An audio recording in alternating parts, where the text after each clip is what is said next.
Moreover, when we approached the Republican leadership and asked them what they would care to do about this, we received nothing but a cold shoulder, and I do not speak of either Senator New or Representative Schweigert. I'm sure they weren't aware of it.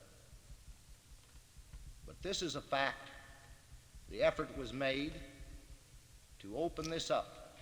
Today, a candidate for governor is faced with two situations.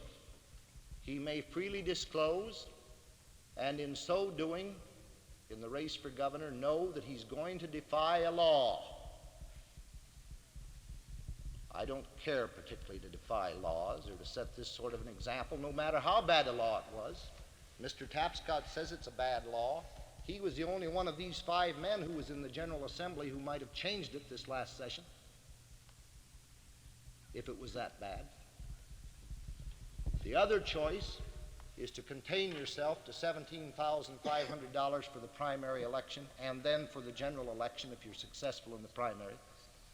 In other words, tie one hand behind your back and let the Republicans, speaking now as a Democrat, spend all they wish. I simply want it known to this audience that I will make my disclosure, as I told Mr. Flansburgh by telephone, in my own free time. In any case, the disclosure will include more funds than had I made it yesterday. Disclosures don't mean anything unless they are continuing things and there are regular reports made to the media as the campaign progresses, because every day your income, hopefully, goes up, and there are more. I said in my own good time, and I don't propose to have my campaign managed by one of my opponents, Mr. Flansburgh. I don't think anybody in this room ought to vote for a candidate for governor who lets an opponent run his campaign for him. Mr. Lynch. Okay, I'd like to try to be as brief as I can on this. The first thing is, when your newspaper prints how much the taxpayers had to, or let me rephrase it this way, that when Bob Ray lets the taxpayers know how much it costs for Marilyn May, that's a good time for me to tell them who's backing Jim Lynch. Because they paid for it. Secondly, this thing of full disclosure, and I use it in quotes, because I noticed not only John's list, but I can go through anyone's list of name and amount, which means very little to me, when especially candidates who talk about big money interests and all this stuff. Actually, who, and was that actually the only amount in dollars, what was furnished in air transportation, say clothing, food, shelter, the whole works. They might have a $200 contribution on paper, but wind up with actually a $3,000 or $4,000 contribution in goods and services. And I'd like to know if this is the thing that when you say full disclosure, if it's going to be full disclosure, then let's have it full and honest for all. Might I respond, since I've already made full public disclosure of our financing to Mr. Franzenberg. Early in November in Dubuque, Iowa, I call for full disclosure. At this meeting, that this proposal Mr. Franzenberg mentioned is purely and simply a cop-out, because there was already a bill pending in the Iowa legislature for full public financial disclosure. Senator Gene Glenn, Senator Lee Gaudinier, and myself also sponsored an amendment to a bill this year for full public financial disclosure. If Mr. Franzenberg had followed the legislature, he would have seen that, because it was widely publicized. Now, I think it's time that if we're going to talk about making disclosure, then we talk about monies that come into campaigns are listed. Now, our listing will come out on a 30-day basis from now until the primary is over. We raised $1,000 this week since the list has been made public. That will come out in the next disclosure. I think we raised that $1,000 from people who finally believe that candidates are going to make full public financial disclosure and accept that kind of credibility in government. Now, anything other than talking about a candidate who may be circumventing the law, let me point out that in November, Mr. Franzenberg told us at the Savory Hotel that he spent $191,000. He said on television the other night that he spent $125,000 on public educational television. Yet he filed a sworn statement that he only spent $30-some hundred. Now, where is the discrepancy there if a person doesn't know what kind of money they have coming in? We're running the kind of low-budget campaign. I have to know every day where my money's coming from, or I'm not going to be able to travel to Ames or Fort Madison or anywhere else. John, your budget doesn't even come close to mine. Mr. Tapscott errs. I did not ever mention a figure of $191,000. I reported following my other campaign that I had learned when the campaign was over that I had spent somewhere in the area of $125,000. Why did I report $3,000 or whatever it actually was? It's been published, what I reported. Because that's all I knew about. The rest was handled by committees. I don't mean even to suggest that I knew my gasoline was coming out of thin air. I know somebody has to pay motel bills. I knew there was other money, but I did not know where it came from. And that's the case this year exactly, except for the funds that I distinctly described to you here. Another question, please, right here.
I would have a heck of a time, John, repeating that question.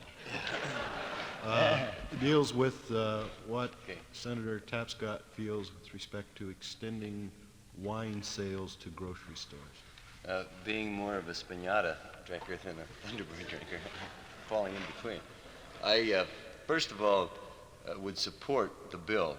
It's not going to be one of my top priority measures, understand. I'm going to carry the banner, but I certainly would support it. As a matter of fact, I think as expeditiously as possible, we should move away from the state-owned liquor store. The first step, of course, would be the wine sales in grocery stores. There is a problem, however, in establishing the private stores in the private sector because of the amount of money that the liquor profits bring in presently. Last year, we sold $71 million worth of liquor in Iowa, and we had a $27 million profit, which is a very healthy profit on gross sales of that magnitude. $6 million went back to cities and towns. $21 million went to the state treasury. Now, until we can find a method that will bring in the same amount of money as we're bringing in under the present system, will remain the present system, modernizing self-service stores, lengthening the hours. But in support of the wine bill, I certainly would have liked to have had the opportunity to have voted on the wine bill, because I've heard some of those ridiculous arguments both in the House and the Senate. So in short, I would certainly have supported the wine bill.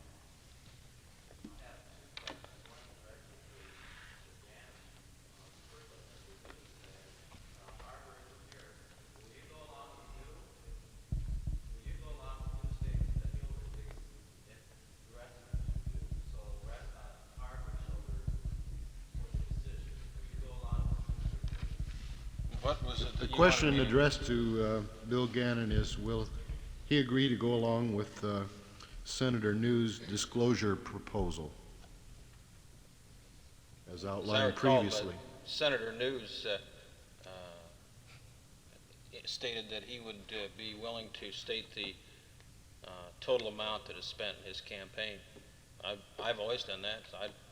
That'd be no different than in the past for me. Yeah, well, if I don't have a primary opponent, obviously I'm not going to spend as much money in the primary as these two guys, so it really doesn't mean very much. It's not just expenditure, it's also collections.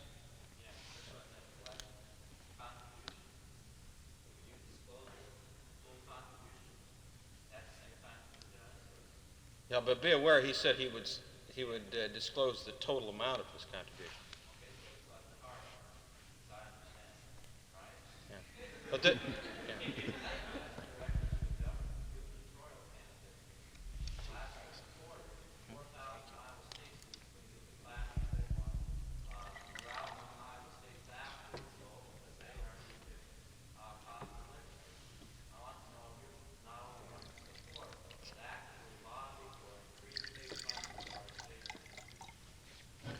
The question is addressed at the three gubernatorial candidates. It deals with their feelings regarding supporting Board of Regents funding in Iowa. Increased funding. I'd be glad to start off. I serve on the Higher Education Committee as well as the Appropriation Committees of the Senate. I supported the full asking of the Board of Regents and their appropriations this year in the Senate, last year in the Senate, and every year in the House. I certainly would not equivocate from that position as governor of this state. Again, it goes back to the philosophy that prevails now in relation to education across the board, that it's education for the privileged, and it's not education as a right. First of all, I'd like to know a little bit about what were the courses that people wished to take that they couldn't. Now, was the reason that the classes were overcrowded? And the instructors weren't... Okay, now these are courses that are not necessarily core courses, but are courses that you have to have in for graduation. And you're concerned with the cost of living or for the salary for the professors.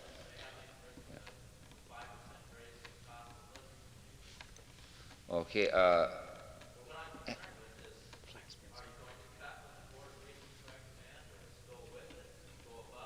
No, what I would do as governor is to actually take a first-hand look at what the individual institutions, and I don't like the word institution referring to colleges and universities, but, well, I agree with you in many cases. However, I think what has to be done is to take a look at the program and where the dollars are actually going, how are they being used. I think this thing of classes, the purpose of a university is to offer classes. In order to offer classes, you have to have instructors, professors, they have to be paid. Now, the thing of it is also, are your classes being held by a professor, or are they being held by a graduate student?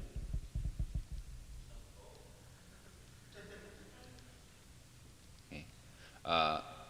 So actually, then, what I can say to you is that when the Board of Regents appropriations comes before me, and just as I did when I was in the House of Representatives, and I was also on the Education Committee there,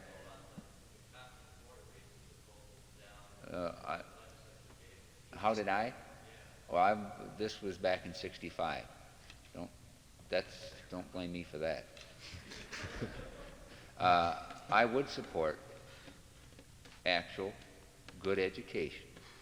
But I'm not saying that just because the Board of Regents submits a budget of X number of dollars that we're just going to say, hey, you're good fellas, fine, we'll take it.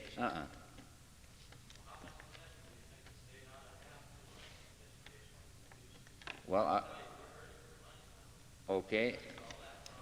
Let me ask you this.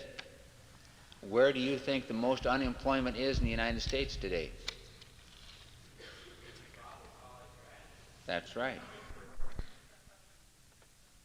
So if you have too many on the labor market now, what are you going to do with more of them?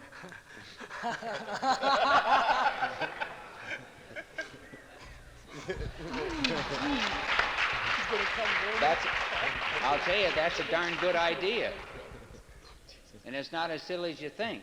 Because when I ran for the House of Representatives, I was a high school teacher teaching science. And one of the reasons that I'm hesitant in getting back to what on this thing of disclosure is because it was all right for me to run, but it wasn't all right for me to win.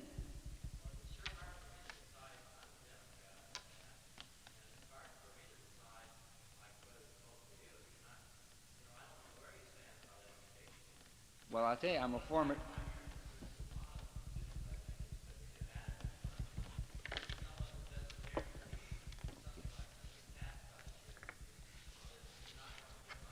Well, let me just say this.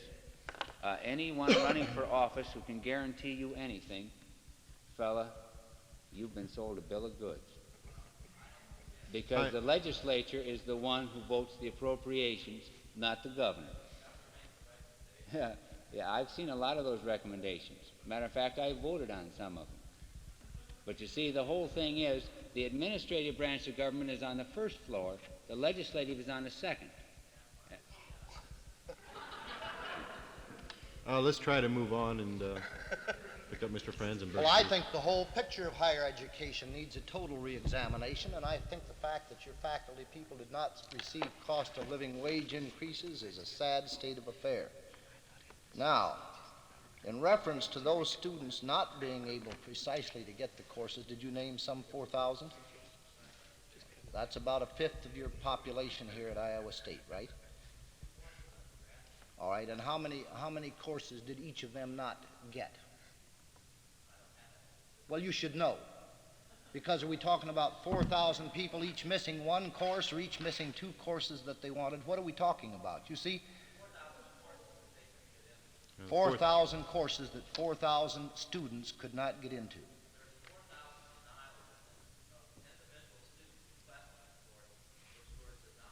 All right. Now, this is going to happen. This is going to happen in a dress shop, unhappily, and I'm not equating a gown with education, but the facts are that not every school in every location anywhere in the nation is always going to have all the courses that every one of some 16 or 17,000 students want. What we need in Iowa today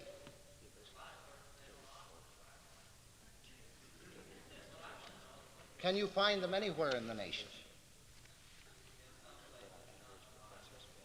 No, I'm not baiting you. I'm earnestly asking whether there is a university that anyone in this room could attend and really find every course he wanted. All right. All right. Well, then you see your question takes on different dimensions, doesn't it? No, I'm not. No, I'm only being utterly practical.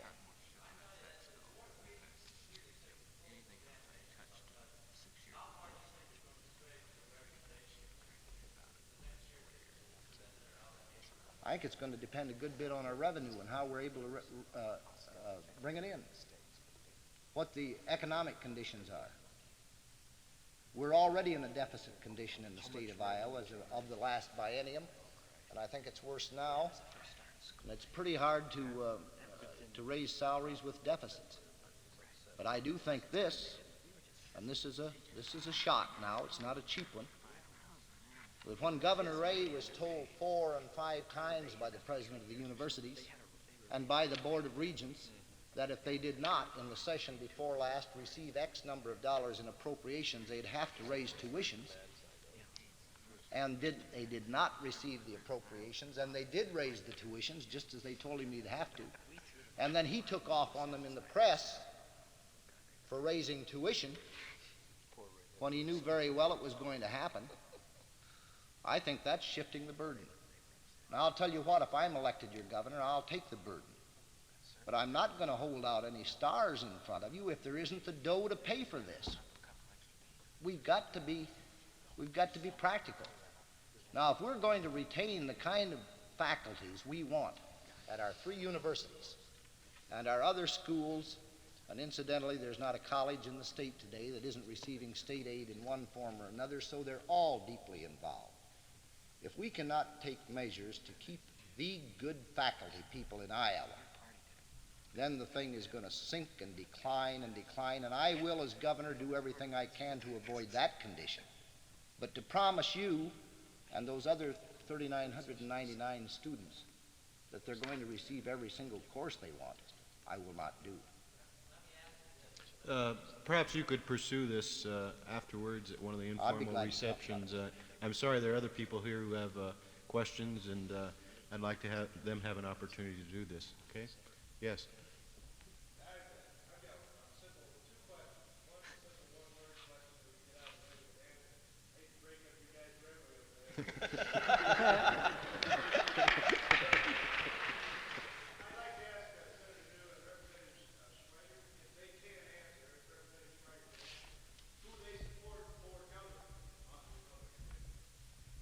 You want a straight answer? Okay.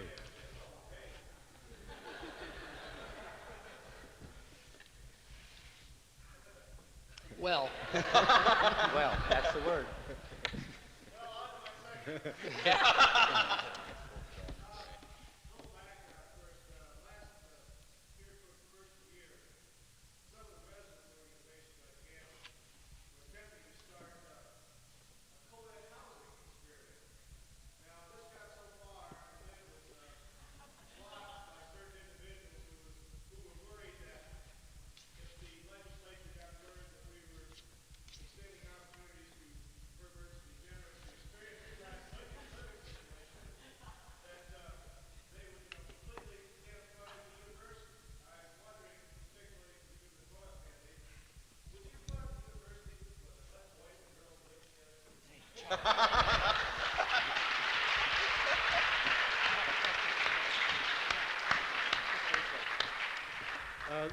The question, the way I understand it, is would the gubernatorial candidates be willing to fund the university if it permitted co-educational living arrangements? How's that sound? A one-liner, one word, absolutely. Absolutely yes or no? Absolutely, yes. I'm not trying to set in anybody's make moral judgment on anyone and take it out on education, as some legislators might tend to do.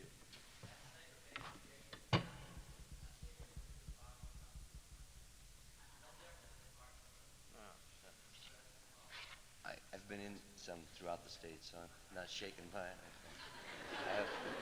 Yeah, Jim, now, would this you is like- one thing that he didn't make very clear is how the living facilities would be. In other words, it's just, yeah, in other words, like the girls would be on the 2nd floor or the 3rd floor, or you just...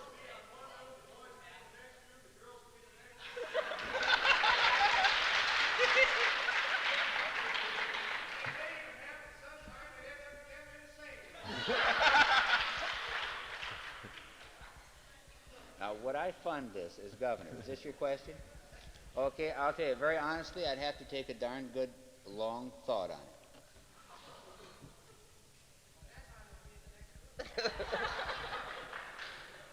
Paul, would you Well, care to that's their comment? problem. Yes, I'd like to comment because there is an analogy here. I'd like to think that students in dormitories, boys and girls together, as the expression goes, are just as trustworthy as they are in the back seat of a car or in a park. And I think they should deserve the people's trust just as I think candidates for governor should deserve people's trust in reference to receiving funds from people where there are no strings attached. That's the analogy. Well, if you can't figure my answer, certainly yes. Senator New asked a favor, and that is that he would like to ask a question of the person who just asked a question. I thought your second question was going to be to ask Mr. Gannon who he supported. Sorry. Why not? Yeah. The person I support for the office of governor is the man who wins the Democratic nomination. Fair enough. Mr. Smith.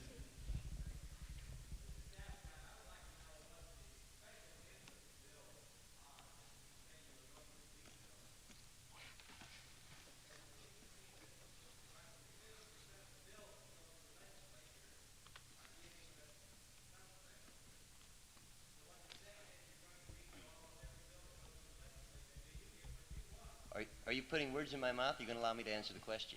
Maybe I should try to state Okay. the question, John. That is, how does Senator Tapscott define special interest legislation? Okay, let me give you a specific. We spent 9 hours and 30 minutes debating a bank holding bill on the floor of the Senate. Following that, the bankers had a victory party at the Fort Des Moines Hotel, cocktails, prime rib, the whole bit, $20 per head. Free, though, to the legislators. I didn't happen to attend, but I guess it was, quite an elaborate affair. The next morning, I brought up an amendment to a hot lunch program bill and took 30 minutes of the Senate's time in debating it, and I was chastised for taking up the valuable time of the Senate for debating funding to the hot lunch program. I would have, in fact, vetoed the bank holding bill so that we could have passed a priority measure in the hot lunch program. The insurance company bills, the utility bills, the railroad bills, the fat cat bills in this society. That's what I had reference to. And I would continue to veto until these people programs become a reality. I've heard no one say how they expect to bring about a truly social reform people's program other than proposing it. The governor of this state has the final say-so with the veto power. Either the governors, the individuals running for governor on the Democratic ticket and Republican ticket want to tell us how they propose, if they have people programs, how they're going to do it, fine. If not, we took the position early, and I'll continue that position and hope that we're elected on that mandate.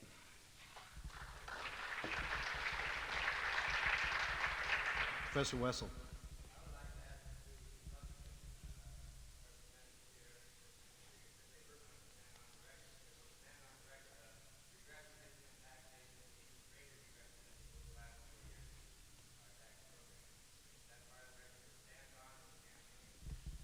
The question dealt with, is it a part of the Republican campaign during the next election to stand on the record of favoring regressive taxation? Is that a fair?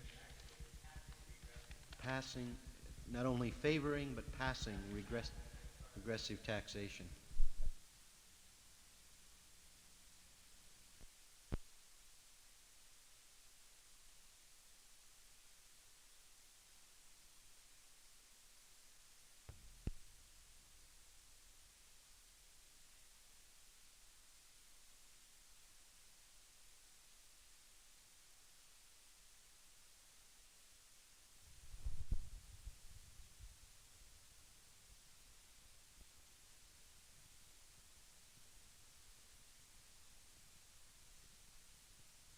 That's a hard one to put in more neutral terms, Bob.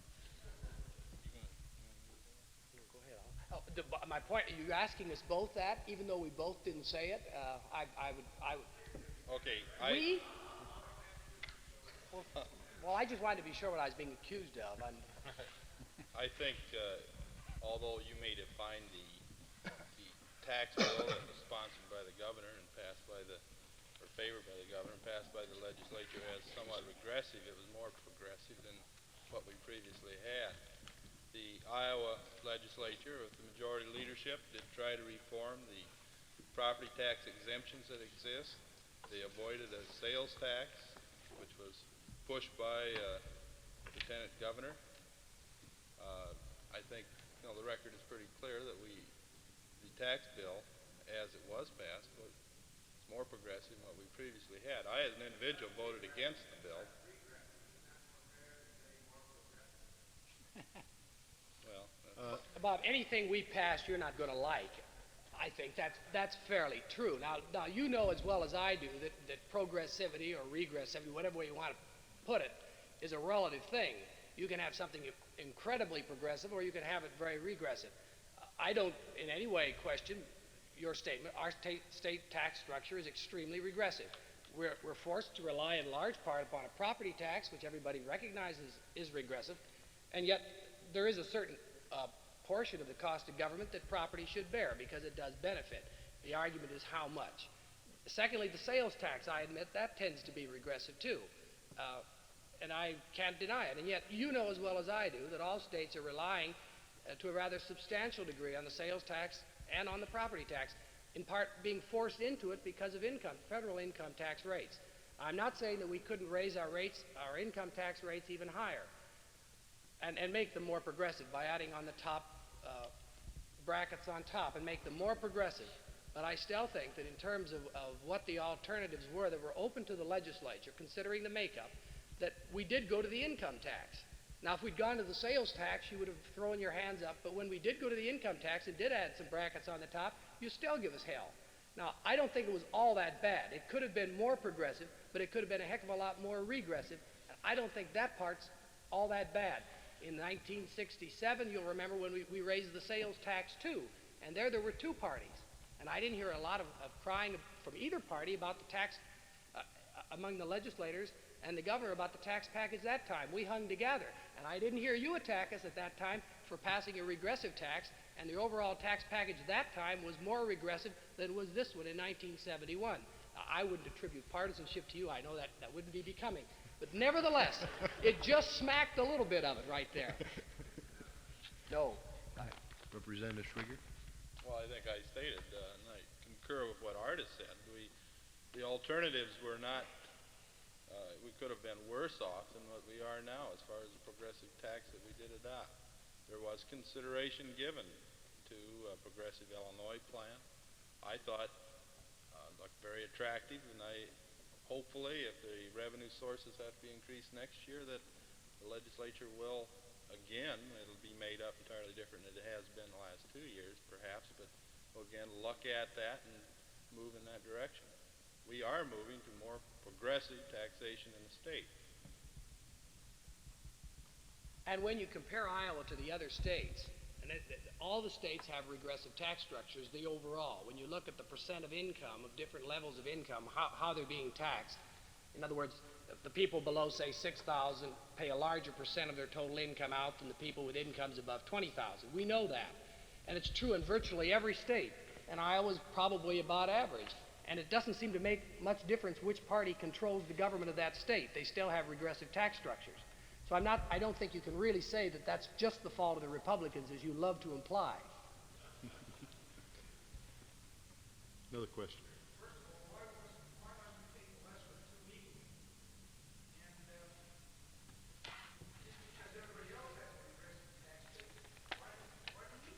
I'm perfectly willing to admit, and we supported, and some of us supported a bill, the postcard tax return, that took a percent of your federal tax that would actually have ended up being more progressive than your federal income tax. But we simply couldn't even get it out of committee. Now, it's easy to sit here and say, this would be ideal, and I'm perfectly willing to agree that the system isn't progressive enough. And it has been tried, and it's been beaten every time. Now, if you think you can do better, or anybody else, come on down. It's hard to get them out. It's just not that easy. And when you talk about replacing the property tax, or you talk about replacing the sales tax, you're talking about replacing an incredible sum of money. The property tax is it brings in annually close to $700 million. A cent sales tax brings in 65 to 70 million dollars. So we have a 3-cent sales tax. Think of what it's going to cost to phase those two out or materially reduce them with just income tax and at the same time meet the needs of the state that are increasing all the time. It's easy to sit here and say, I'm going to pass a tax bill, it's going to provide for everything, make our system more regressive, lower property tax, and all this, but it's really hard to do when you start to look at the dollars that we're getting from those two regressive taxes and trying to replace them or roll them back, and at the same time providing adequate funds for state services. It's not that easy. The gentleman in the yellow shirt right here.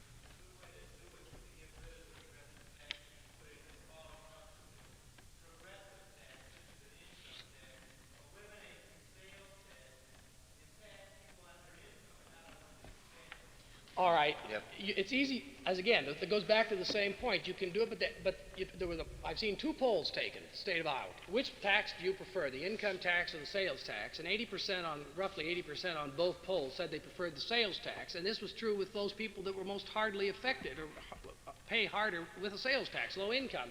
And you run into the situation that the majority of people in the state simply prefer the sales tax because, particularly the poor ones, they don't understand how much they're paying.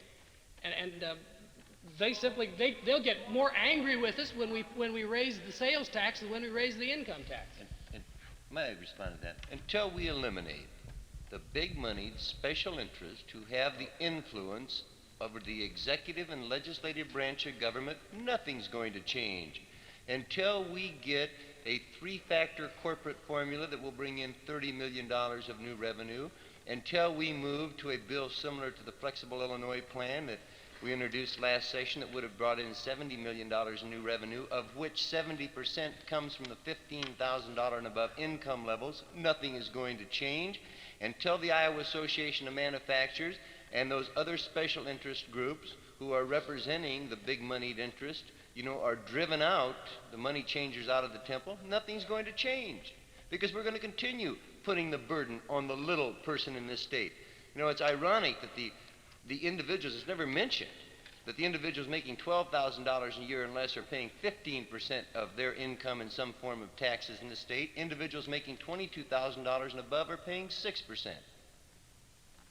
Now, there's no reason we can't move to a progressive. It only makes sense to me that as your income goes up, your taxes go up. As your income comes down, your taxes come down. Representative Schwiegert.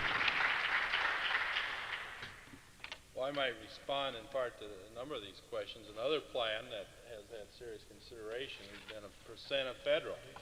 Now this, as I recall, John, it doesn't quite achieve the same amount of revenue as Flexible Illinois Plan, but it would be comparatively more progressive than what we have now. So what we're talking about is differences of degrees.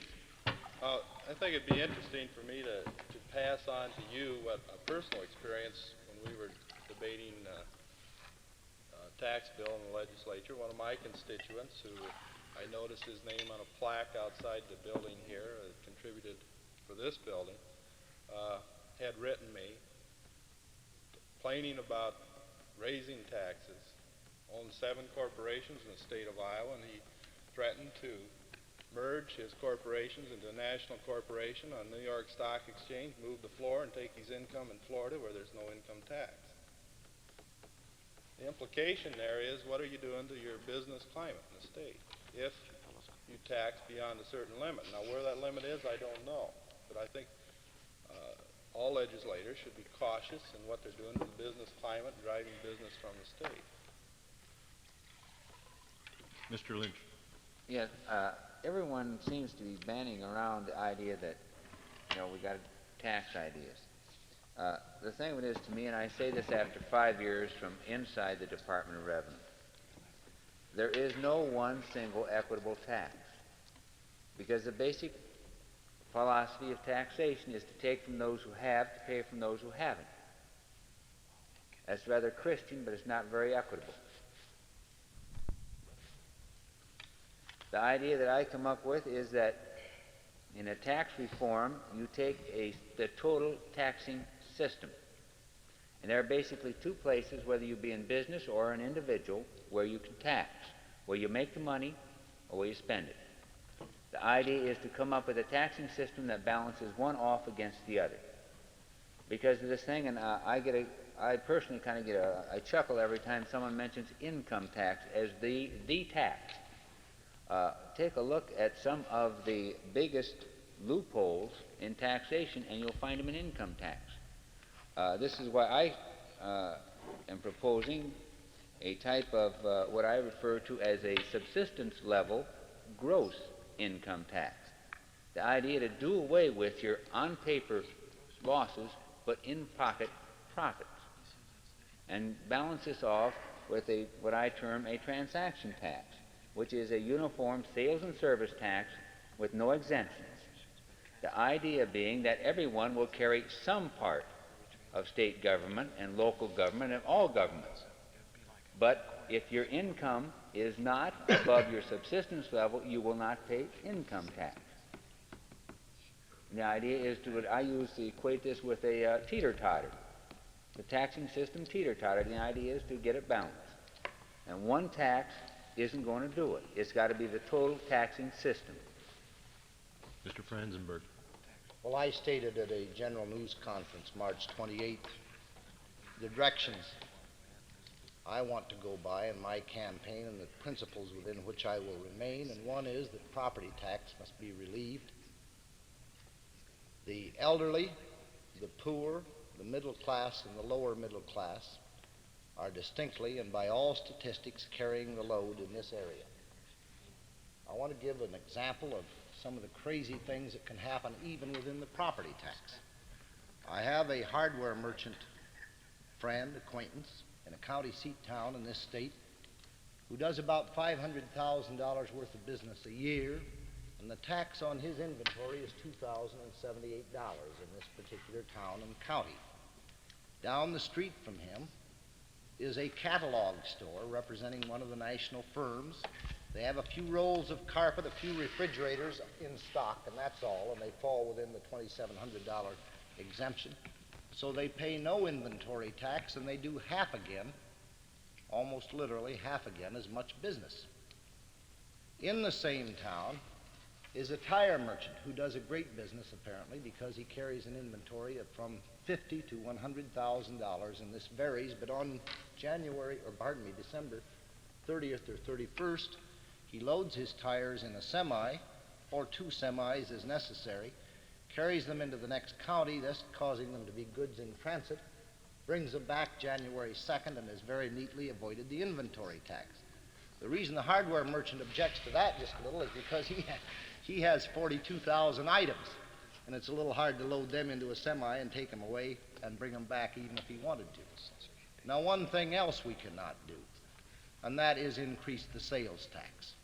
And the reason is simply that sales tax is assessed on the prime necessities of life to those, again, least able to pay, because everybody has to buy the necessities first.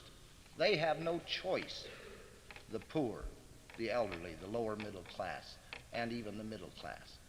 And so the only place we have to go is income tax. And we stop in Iowa on our progressivism at $9,000. And if I'm repeating something here and getting water and answering some questions backstage, I apologize to all.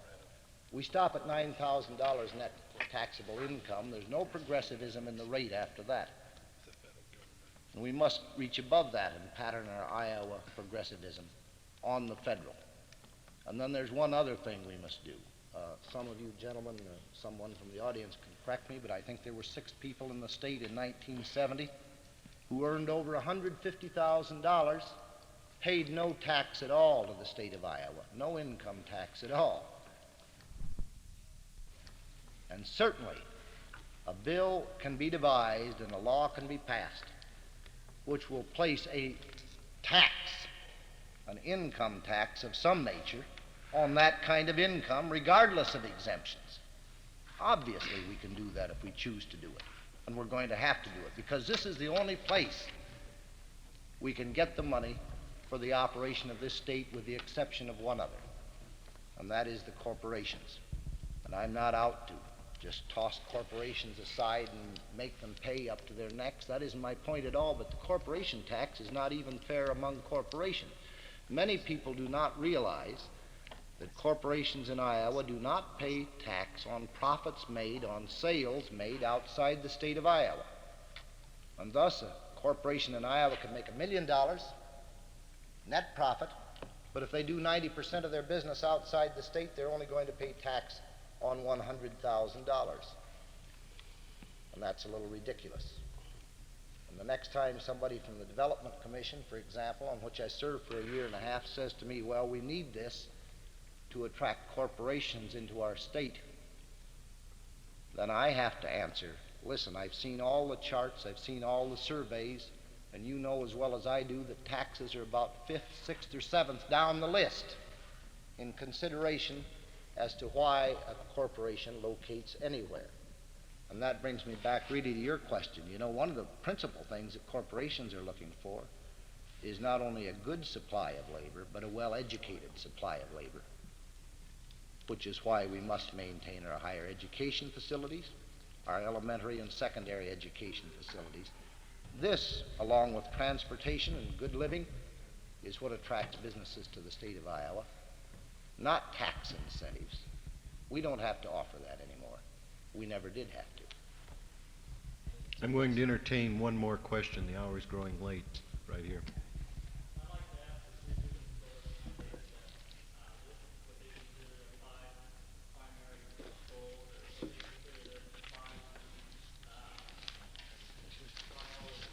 Five issues?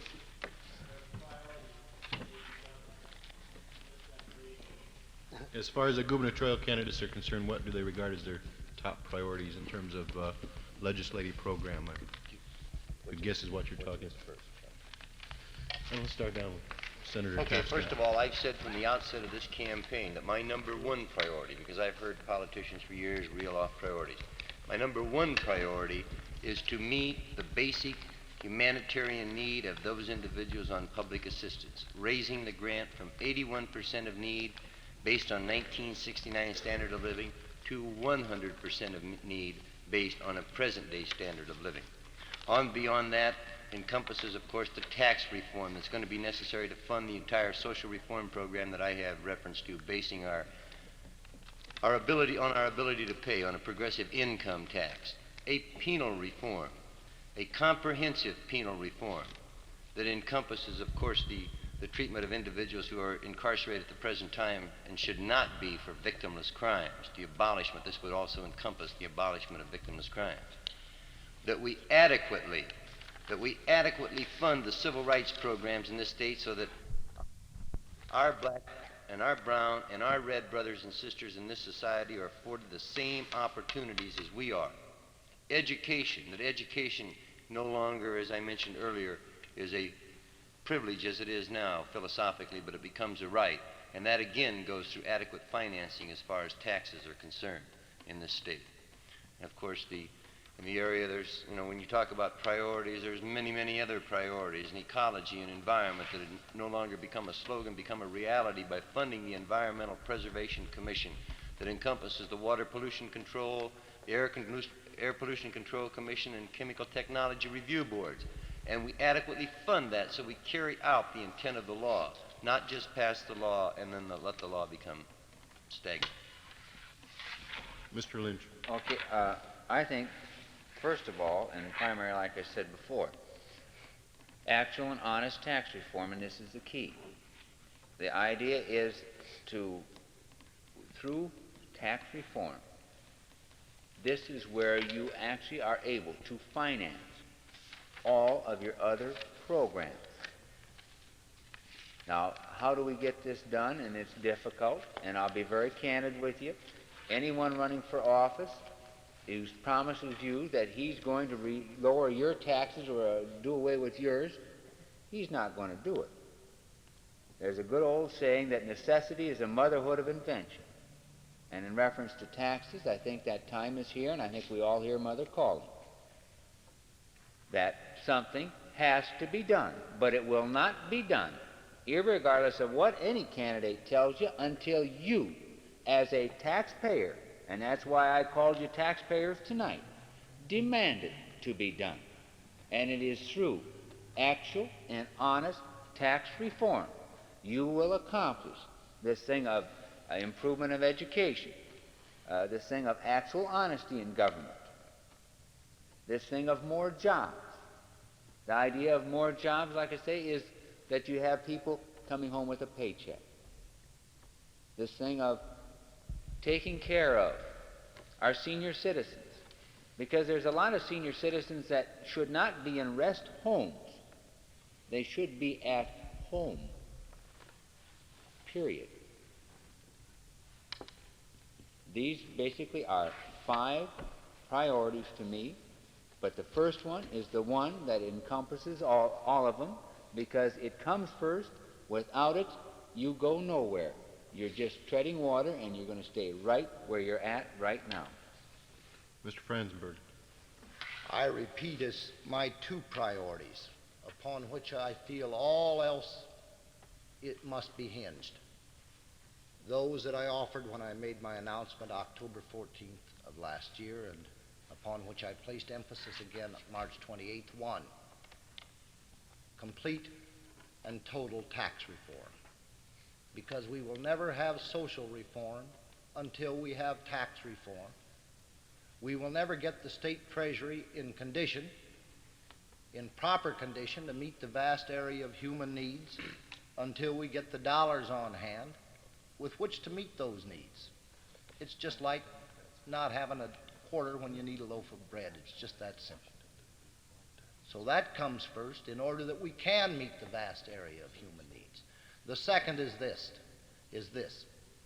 There must be a complete and total reordering in our spending priorities. During this biennium, ladies and gentlemen, we in the state of Iowa are spending 18% more in simply the departments of administration and services alone, not in public safety, not in social welfare, not in education, not in any of these, but in the departments of administration and services alone, 18% more this biennium than we spent last. That means something, for example, like 28.7% more for the state auditor, $357,000. Either he was doing a poor job before, or he must be doing a magnificent job now. While all this is happening, this biennium over last, $11.2 million more, we allowed a wing of the Soldiers' Home, 35 beds, to be completely closed in Marshalltown, while 140 people stood outside on the waiting list. This is what I mean about putting first things first. We've got to get our financial house in order. And let me tell you, our state is in a mess financially. That's got to come first. And then I think, probably, to pronounce, if I may, Dr. Wiggins, a little bit of a benediction, I think maybe all 6 men on this platform are not that far apart in their hopes and good wishes and aspirations for the state of Iowa. I think that's right, but we've got to have the dough. You've got to have the money. It's just that simple. And then we'll put it to work. Could we rearrange the priorities, Mr. Franzenberg? Yes, if you wish. I say that there must be a reordering of priorities in our state spending, John. And the money is there. I thought I made myself quite clear. Where's the money? The money is there. There's $1 million used for the Traces program to hunt down people, to keep a dossier on every individual with a driver's license. There's $150,000 for the BCI to keep criminal activity files on college campus students. I agree. On people who participate in moratoriums and hunger programs. The money's there. All right, The John. priorities haven't been rearranged. John, that's just what I said. It's nice of you to repeat it for me. 1, tax reform. Tax reform, and the other is a complete and total reordering of spending. That's just what I said in October, and I thank you for agreeing with me. Again, I'd like to bring to your attention the informal receptions as soon as the meeting is over, which should be in about 30 seconds. I move we adjourn to the cave.